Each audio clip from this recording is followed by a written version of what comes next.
رب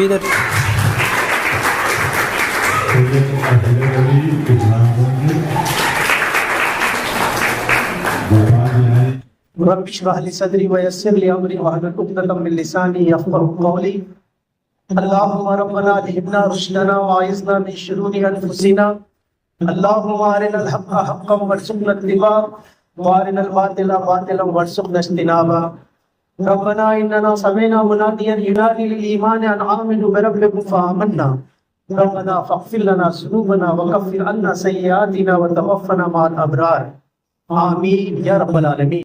ابھی میں نے آپ کے سامنے قرآن مجید کی مختلف مقامات سے کچھ آیتیں پڑھی ہیں جو آج کے ٹاپک سے ریلیٹڈ ہیں، اور اس کے اندر میں نے دعا بھی مانگی ہے۔ سب سے پہلے جو میں نے آیت پڑھی ظاہر الفساد فی البر والبحر بما کسبت ایدی الناس، کہ بحر و بر میں یعنی کہ خشکی اور تری میں، سمندر میں اور اس دھرتی پر فساد پھیل چکا ہے لوگوں کی اپنے ہاتھوں کی کمائی کی وجہ سے۔ سمے سمے پر ہم تھوڑا تھوڑا ان کو مذاہبی جگاتے ہیں تاکہ یہ لوگ اپنے پربھو اپنے ایشور کی طرف لوٹ سکیں۔ اس کے علاوہ میں نے قرآن حکیم کی سب سے چھوٹی سورت 3 آیتوں پر مشتمل سورت کی تلاوت کی، والعصر ان الانسان لفی خسر، قسم ہے زمانے کی تمام انسان خسارے میں ہے، ٹوٹے میں ہے، گھاٹے میں ہے، سوائے ان کے الا الذین آمنوا وعملوا الصالحات وتواصوا بالحق وتواصوا بالصبر۔ جو یہ 4 کام کر لیں وہ ٹوٹے اور نقصان اور گھاٹے سے بچ جائیں گے۔ الا الذین آمنوا، سوائے ان کے جو ایمان لائے، وعملوا الصالحات اور نیک کرم کرتے رہے، وتواصوا بالحق اور ایک دوسرے کو حق کی وصیت کرتے رہے، دعوت دیتے رہے، وتواصوا بالصبر اور ایک دوسرے کو صبر کی تلقین کرتے رہے۔ گویا جو یہ 4 کام کریں گے وہ نقصان سے بچ جائیں گے۔ یہ نہیں کہا گیا جو یہ 4 کام کریں گے وہ بہت زیادہ کامیاب ہو جائیں گے۔ یہ پاسنگ مارکس ہیں، منیمم مارکس ہیں، یہ 4 کام تو کرنے ہی ہوں گے۔ ایمان لانا، نیک عمل کرنا، ایک دوسرے کو حق کی دعوت دینا اور ایک دوسرے کو صبر کی تلقین کرنا۔ کوئی یہ چاہے کہ میں صرف ایک کام کروں، صرف گھروں میں ایمان رکھوں، تو وہ کامیاب نہیں ہو سکتا۔ کوئی چاہے کہ میں صرف 2 کام کروں، نیک کام بھی کر لوں اس کے ساتھ، تو بھی وہ کامیاب نہیں ہو سکتا، کیونکہ یہاں پر جو ہیومن ٹریجڈی ہے، وَالْعَصْرِ إِنَّ الْإِنسَانَ لَفِي خُسْرٍ، تمام انسان گھاٹے میں جا رہے ہیں، ٹوٹے میں جا رہے ہیں۔ یہ کوئی 1,50,000 کا گھاٹا نہیں ہے، ساری زندگی انسان اس دنیا کے اندر کتنے اسٹرگل کرتا ہے۔ ایک عورت جو دوائی کی دکان پر کھڑی ہے، ایک بچہ اس کے ہاتھ میں ہے، اور وہ نہ جانے کہاں سے دوائی کے پیسے لے کر آئی ہوگی، اس کے لیے وہی پرابلمس ہے۔ اور یہ جو بڑی بڑی بلڈنگ میں لوگ رہتے ہیں، آپ سوچتے ہیں شاید ان کو کوئی پرابلمس نہ ہو، ان کو بھی نیند کے لیے گولیاں کھانی پڑتی ہیں۔ ہر انسان کی اپنی پرابلمس ہے، اس پرابلمس کو پار کرتا ہوا ایک دن وہ مرے گا تو وہ سوچے کہ شاید میری پرابلمس ختم ہو گئی، نہیں، ابھی اس کو اپنے پربھو اپنے ایشور کے سامنے کھڑا ہونا ہے۔ تو لہٰذا یہ بتایا کہ جو 4 کام یہ کرے گا وہی نقصان سے بچ جائے گا۔ باقی تو پھر یہ ہے کہ تمام خسارہ ہے۔ یہ بالکل ایسا ہے جیسے کسی ڈاکٹر کے پاس آپ جائیں، وہ آپ کو 4 دوائیں لکھے، اب آپ میڈیکل پر جائیں، کہیں بھائی یہ 2 دوا تو ہٹا دیجیے، یہ 2 دے دیجیے، تو معاف کرنا، اب یہ ڈاکٹر کا نقصان نہیں ہے، آپ کو نقصان ہو سکتا ہے، آپ کو فائدہ پہنچانے کے بدلے نقصان پہنچا دے۔ تو 4 بھی کام کرنے لازمی ہے۔ اس کے علاوہ میں نے دعا مانگی، یہ دعا یہ تھی کہ اللہم اعنا بالامن والایمان والسلامۃ والاسلام، اے اللہ ہم تجھ سے سلامتی کا اور ایمان اور امن کا سوال کرتے ہیں، اور جو کچھ بھی ہم سن رہے ہیں کہہ رہے ہیں، اس کے اندر جو حق بات ہے وہ ہمارے دلوں میں گھما دے، اور جو غلط بات ہے وہ ہمارے ذہن سے دور کر دے۔ ربنا اننا سمعنا منادیا ینادی للایمان ان آمنوا بربکم فآمنا، اے رب ہمارے ہم نے پکار سنی ہے، پکارنے والے نے ایمان اور امن کی طرف بلایا، تو ہم نے کہا لبیک آمنا، ہم ایمان لاتے ہیں۔ جیسے نیاز صاحب نے ہمیں کہا، اس سے پہلے جو ایشور کے جو آدیش لے کر جو اس کے میسنجرز آتے رہے، وہ بھی پکار لگاتے تھے کہ میں تمہیں پکار لگاتا ہوں، اور جو بلیورز ہوتے تھے وہ ان کے ساتھ ہو جاتے تھے۔ آج دنیا 2 دھڑوں میں بیٹھ چکی ہے، ایک ماننے والے ہیں، ایک نہ ماننے والے ہیں۔ بہت افسوس کی بات ہے کہ نہ ماننے والوں کی لیڈنگ جو کر رہا ہے وہ شیطان کر رہا ہے، اور وہ آپ کا ہمارا نفس کر رہا ہے، وہ یہاں سے شروعات کرتا ہے اور وہ ہمیں بغاوت پر اکساتا ہے۔ جو بغاوت اس وقت دنیا میں پھیلی ہوئی ہے اسی کا نتیجہ ہے کہ جو ہم اور آپ کر رہے ہیں۔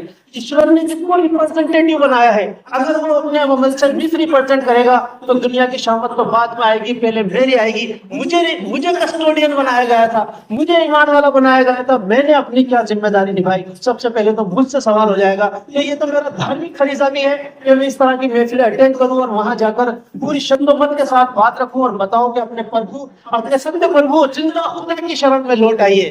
جو قرآن کہتا ہے یا ایھا الناس انا خلقناکم من ذکر و انثی وجعلناکم شعوبا وقبائل تعارفوا ان اکرمکم عند اللہ اتقاکم، اے انسانوں ہم نے تمہیں ایک مرد اور ایک عورت سے پیدا کیا ہے. یہاں یا ایھا الناس کہا گیا ہے، یا ایھا الذین آمنوا نہیں کہا گیا ہے ایمان والو. یعنی مسلمانوں جو بھی مومن ہے وہ اس کے اندر آ جاتے ہیں اے ایمان والو، یا ایھا الذین آمنوا. یہاں یہ نہیں کہا گیا مین کائنڈ کو عبادت کی بات کی گئی، یا ایھا الناس اے لوگوں انا خلقناکم من ذکر و انثی، ہم نے تمہیں ایک مرد اور ایک عورت سے پیدا کیا ہے. اس سے ہم کیسے انکار کر سکتے ہیں کہ ہمارا کریٹر وہ ایک ہی ہے، ہمارے ماتا پتا ایک ہی ہیں، تو ہم ایک ہی پربھو کی سنتان ہیں، ایک ہی جوڑے کی سنتان ہیں. یا ایھا الناس اتقوا ربکم الذی خلقکم من نفس واحدہ، کہ ہم نے تمہیں انسانوں اللہ کا ڈر، اللہ کا تقوی، اللہ کا خوف اختیار کر رہو، ہم نے تمہیں ایک جوڑے سے ایک پیر سے بنایا اور پھر اسی سے اولادیں پھیلا دی.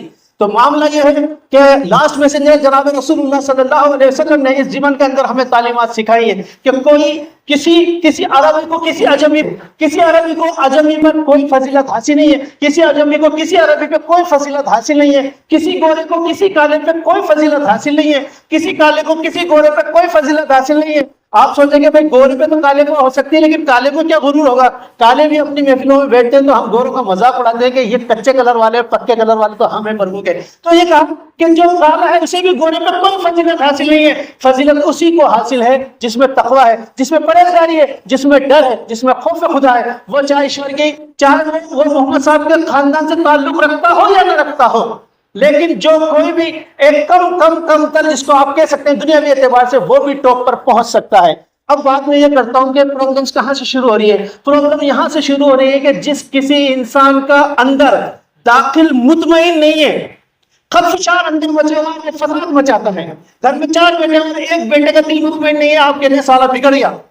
ایسے ہی بہت سے بگڑے ہوئے لوگ ہیں جنہوں نے دنیا کو لیڈ کیا، چاہے وہ چنگیز خان ہو، چاہے وہ ہلاکو خان ہو، چاہے وہ ہٹلر ہو، اور چاہے موسولینی ہو، چاہے کوئی بھی ہو، دنیا میں انہوں نے تباہی مچا کر رکھ دی. اگر آپ یہ دیکھتے ہیں کہ کچھ سانپوں کا جھنڈ ہے یا بچھوؤں کا جھنڈ ہے اور وہ ایک دوسرے کو کاٹتے نہیں، تو آپ سوچ رہے ہیں کہ یہ امن میں ہے. بالکل نہیں، وہ زیادہ نقصان والے ہیں، وہ زیادہ فساد والے ہیں. قرآن کہتا ہے تم کیوں زمین پر فساد مچاتے ہو؟ بات اس کے کہ تمہیں اصلاح کر دی گئی تھی. تو اب اس کا حل کیا ہے؟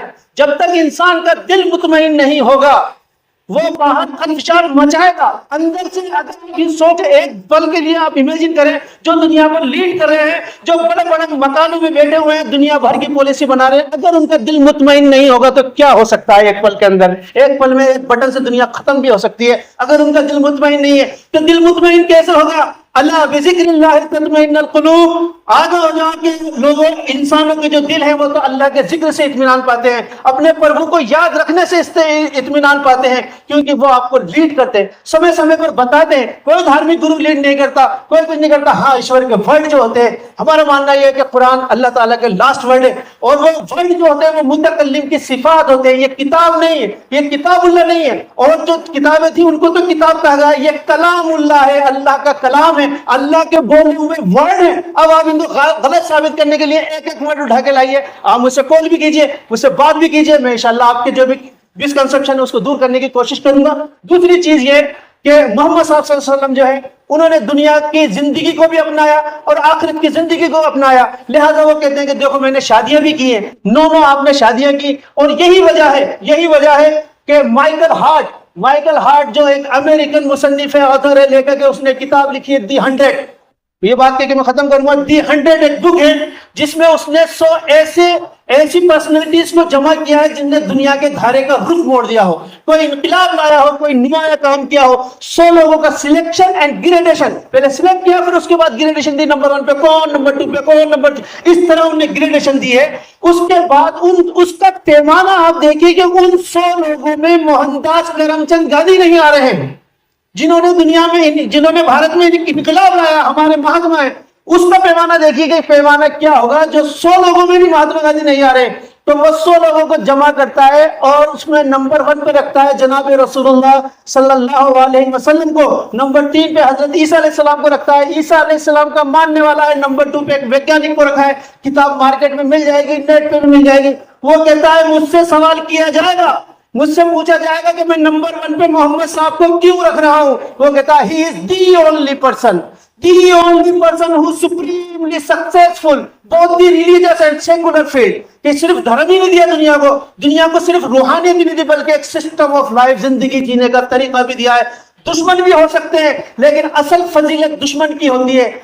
میں تو بہت بڑا چڑھا کر بات کر دوں گا لیکن جو سامنے والا ہوگا وہ پورا اسکین کرے گا. یہ بات تو وہ چاہے میسنجر مانے نہ مانے, وہ چاہے خدا کی کتاب کو مانے نہ مانے, لیکن یہ بات ماننے کو تیار ہے کہ ایک سسٹم آف لائف جو دیا ہے محمد صاحب نے وہ پریکٹسنگ تھا, پریکٹسنگ ہے اور پریکٹسنگ رہے گا. یہی کہہ کر میں بات ختم کرتا ہوں کہ ہم اپنے ستیہ پربھو کی شرن میں آ جائیں گے تو ہمارا دل مطمئن ہو جائے گا.